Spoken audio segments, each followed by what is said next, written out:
Assalamualaikum warahmatullahi wabarakatuh. Tabipun. Kami calon guru penggerak Angkatan 11 Kabupaten Tulang Bawang Barat, Provinsi Lampung. Dalam hal ini akan melakukan praktik demonstrasi kontekstual modul 2.3. Coaching dalam supervisi akademik. Dalam proses coaching yang terdiri dari observer, coach, dan coachee. Saya Cecep Agung Prihatin dari SMP Negeri 14 Tulang Bawang Barat dengan rekan saya Yeni Trisnawati dari SDN 30 Tulang Bawang Tengah dan rekan saya Dwi Novita dari SD Negeri 14 Tulang Bawang Udik. Selamat menyaksikan. Assalamualaikum Bu Dwi. Waalaikumsalam Pak Cecep. Gimana kabarnya Bu Dwi hari ini? Alhamdulillah sehat. Pak Cecep bagaimana? Alhamdulillah sehat juga Ibu. Kita masih bisa bertemu di waktu kali ini ya. Ibu, kalau tidak salah dengar, kemarin saya dengar dari beberapa guru, Ibu mau melakukan coaching ya hari ini. Iya Pak. Kalau nggak salah dengan Bu Yeni, apakah betul Ibu? Iya betul Pak. Oke. Sebelum melakukan observasi coaching, ya, saya akan mengajukan beberapa pertanyaan Ibu yang berkaitan dengan pertanyaan-pertanyaan yang berbobot, kemudian mendiskusikan tentang rubrik penilaian kita hari ini. Iya Pak. Pada coaching kali ini, nanti coach, Ibu selaku coach dan Bu ini selaku coachee akan saya amati dan saya nilai itu. Jadi apakah sudah sesuai dengan topik penilaian dan alur kita atau belum?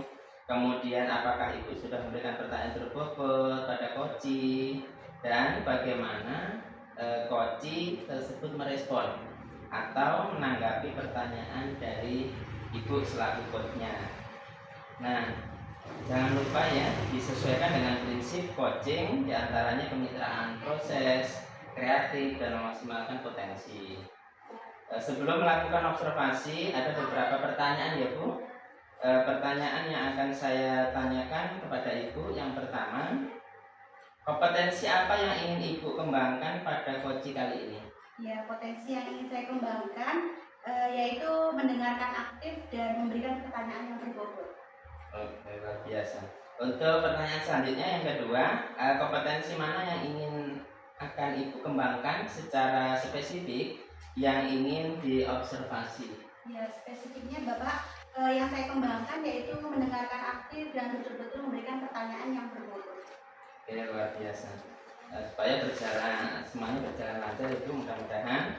Ya, terakhir Bu, pertanyaan terakhir, indikator yang bagaimana yang Ibu inginkan pada proses coaching kali ini? Iya, jadi saya ingin menemukan solusi dari permasalahan saya dan juga menemukan langkah-langkah dalam menyelesaikannya, Pak. Oke, itu permasalahan yang dialami oleh coach Ibunya. Oke, demikian dulu ya Bu untuk observasi kita kali ini. Mudah-mudahan coaching pada hari ini berjalan dengan lancar. Silakan Ibu untuk melakukan coaching terhadap si coachee. Baik Bapak, terima kasih Pak. Ya, sama-sama Ibu. Selamat siang Ibu Yeni. Selamat siang Ibu Dwi. Iya, bagaimana kabarnya Bu Yeni? Alhamdulillah baik Ibu Dwi. Iya, kemarin saya dengar Ibu ingin bertemu dengan saya. Ada yang ingin didiskusikan Ibu? Iya benar sekali Bu Dwi. Saya ingin berdiskusi dengan Bu Dwi tentang memecahkan masalah saya di sekolah Bu. Ya, kalau boleh tahu Ibu, apa tujuan dari pertemuan kita? Tujuan saya bertemu dengan Ibu, saya ingin mengajak Ibu untuk memecahkan masalah saya tentang rekan sejawat saya Bu. Yang mana rekan sejawat saya yang usia sudah 50 tahun ke atas itu belum bisa tetapi belum mahir dalam penggunaan perangkat komputer di sekolah. Baik Ibu, itu tujuannya ya Bu ya. Kalau boleh saya tahu Bu, apa output yang Ibu inginkan? Output yang saya inginkan adalah guru-guru itu pandai menggunakan komputer untuk menyediakan media ajar dalam mengajar di kelas, di mana mengajar dengan berdiferensiasi. Gitu ya Bu. Jadi kita sepakati Ibu bahwa Ibu ingin mendapatkan solusi berupa ide-ide apa Ibu? Yang pertama, saya ingin membimbing guru-guru di sekolah saya. Kemudian yang kedua, saya ingin mengajak kolaborasi rekan-rekan sejawat saya. Kemudian yang terakhir, tanpa adanya dukungan atasan, saya ingin mengajak atasan juga untuk berkolaborasi dan bekerja sama agar pembelajaran berdiferensiasi di sekolah lebih baik lagi. Begitu ya Ibu. Kenapa Ibu ini semua penting? Sangat penting ya Bu, karena di era zaman sekarang kita kan kurikulum merdeka Bu. Jadi pembelajaran berdiferensiasi itu sangat dibutuhkan bagi dewan guru di seluruh Indonesia, terutama khususnya di SDN 30 Surabaya. Dari skala 1 sampai 10 Ibu, kondisi Ibu sekarang di angka berapa? Angka 5 Bu. Ibu maunya atau idealnya di angka berapa Ibu? Idealnya saya ingin di angka 8. Angka 8. Nah, pada angka ideal itu situasi dan kondisi seperti apa yang Ibu inginkan? Pada angka 8 itu situasi yang saya inginkan yaitu guru-guru saya sudah bisa mengajar dengan cara berdiferensiasi di dalam kelas. Agar angkanya 10, Ibu kira-kira apa yang kurang? Yang kurang itu adalah mungkin minat atau keinginan dari dewan guru, kemudian rasa tidak percaya dirinya, dan kolaborasi dengan rekan sejawat. Baik Ibu. Jadi apa saja Ibu faktor-faktor yang membuat situasi itu menjadi ideal? Faktor yang membuat situasi menjadi ideal yaitu mungkin kerjasama ya Bu, kerjasama antara rekan guru dan dukungan dari atasan kepala sekolah. Dari yang Ibu jelaskan tadi, coba Ibu urutkan Ibu. Yang pertama berarti tidak luput dari atasan dulu ya Bu. Mungkin saya minta dukungan dari atasan saya, kemudian saya mengajak rekan-rekan di seluruh instansi kerja saya yang lebih junior untuk membantu yang senior membuat pembelajaran yang berdiferensiasi lebih baik lagi. Coba setiap faktornya Ibu beri bobot persen Ibu. Kalau saya beri bobot persen, karena itu ada 3 faktor utama ya Bu, berarti sekitar 33% per faktor. Baik Ibu. Nah, semua bobot tadi manakah yang mau diberesin atau diselesaikan terlebih dahulu? Mungkin yang kedua ya Bu, yang berkolaborasi dengan rekan sejawat untuk mempermudah pembelajaran berdiferensiasi. Pernah tidak Ibu mengalami kondisi yang mirip dan ada solusinya di masa lalu? Pernah Bu, dulu di tahun 2020 lah Bu, itu masih banyak sekali guru di sekolah saya yang lebih senior ya Bu, yang mereka notabene dia mengajar era zaman dulu, yaitu zaman CPSA, dan akhirnya saya ajak untuk ayo kita belajar menggunakan media perangkat, dan akhirnya mereka mau, walaupun tidak semua dewan guru mau menggunakan media perangkat. Nah, jadi dari beberapa yang mungkin hampir 50%, alhamdulillah sudah mengalami perubahan. Ibu sudah mencari informasi di Google? Sudah Bu. Sudah. Kalau di YouTube Ibu? Sudah Bu, sering sekali saya membuka YouTube. Iya, apa yang Ibu dapatkan Ibu? Yang saya dapatkan yaitu bagaimana membuat pembelajaran berdiferensiasi itu menyenangkan di dalam kelas. Ada tidak Ibu teman kolega Ibu yang jago di bidang ini? Ada Bu. Siapa Ibu? Bu Puji. Ibu Puji. Coba Ibu ceritakan yang bisa diambil dari Ibu Puji. Yang saya ambil dari Bu Puji karena dia adalah seorang guru yang junior tapi mempunyai ilmu yang lebih banyak, yaitu mengenai zaman sekarang. Dia bisa mengadakan pembelajaran yang lebih baik dan mengajak teman-teman untuk belajar bagaimana cara mengajar yang menyenangkan dan membawa siswa di kelas itu tidak bosan. Apakah Ibu pernah mengikuti pelatihan, Ibu? Pernah Bu, Pelatihan apa itu, Ibu? pelatihan manajemen, yang pertama manajemen emosional Bu, karena di dalam kelas itu butuh sekali emosional diri. Yang kedua yaitu pelatihan tentang budaya positif. Adakah buku Ibu tentang itu? Ada Bu. Bisa diceritakan, Ibu? Baik, kalau buku mengenai budaya positif dan manajemen, yaitu buku itu mengandung banyak sekali pembiasaan-pembiasaan yang baik agar di sekolah itu lebih baik lagi, karena pembiasaan baik itu harus dipaksa terlebih dahulu, maka setelah pembiasaan baik dipaksa akan muncul kebiasaan yang sudah notabene sudah itu lebih baik, maka saya akan lakukan dan membentuk karakter siswa yang mungkin tadinya kurang ya Bu, akhirnya menjadi lebih baik. Ibu, adakah atasan Ibu atau mentor yang bisa dibuat konsultasi? Ada Bu, kepala sekolah saya. Iya, apa Bu pengalaman beliaunya Ibu? Pengalaman beliau, karena beliau itu sudah mengikuti beberapa pelatihan di mana-mana ya Bu, beliau mengatakan menjadi seorang pemimpin pembelajaran harus memiliki strategi pembelajaran yang lebih baik. Berdasarkan pembicaraan kita di atas tadi, Ibu, apa ide-ide baru Ibu?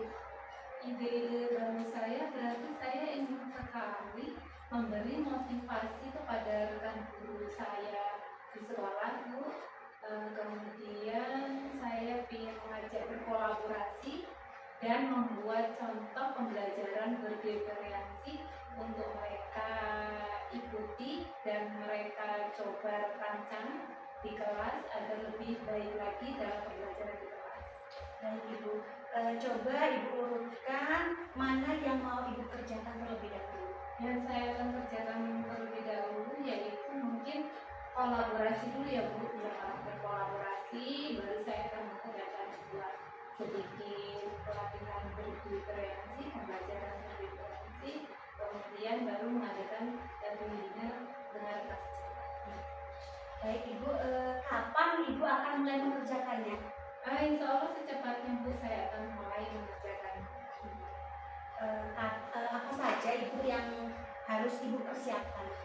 Yang harus saya persiapkan yaitu terutama motivasi saya ya Bu, itu lebih mendukung motivasi saya sendiri, kemudian sarana-prasarana saya seperti komputer atau laptop yang bisa membantu untuk membuat merancang pembelajaran berdiferensi di kelas. Ya. Selanjutnya siapa saja Ibu yang mau Ibu ajak untuk membantu? Yang saya akan ajak yaitu rekan-rekan guru saya yang junior Bu. Seperti apa Ibu akan meluncurkan program ini? Saya akan membuat atau meluncurkan program ini yaitu program yang akan saya lakukan dalam sebulan sekali Bu. Seperti program-program yang saya akan adakan di Kombel Belajar, khususnya di Kombel SDN 30 Terang. Apa Ibu kira-kira kunci suksesnya ini? Kunci suksesnya yang saya punya berarti saya harus motivasi diri Bu. Motivasi diri dan percaya diri bahwa semua yang tidak bisa pasti yakin bisa kita lakukan. Baik Ibu, kira-kira apa yang bisa saya bantu Ibu? Saya ingin sekali Ibu sekali waktu untuk memonitoring saya Bu, bagaimana saya melakukan program ini agar berjalan dengan baik. Seperti apa komitmen Ibu? Komitmen saya yakin saya bisa. Baik, yakin ya Bu, pasti bisa. Dari mana saya tahu bahwa Ibu ini benar-benar akan mengerjakan semua aksi tadi? Ibu akan tahu akan saya ajak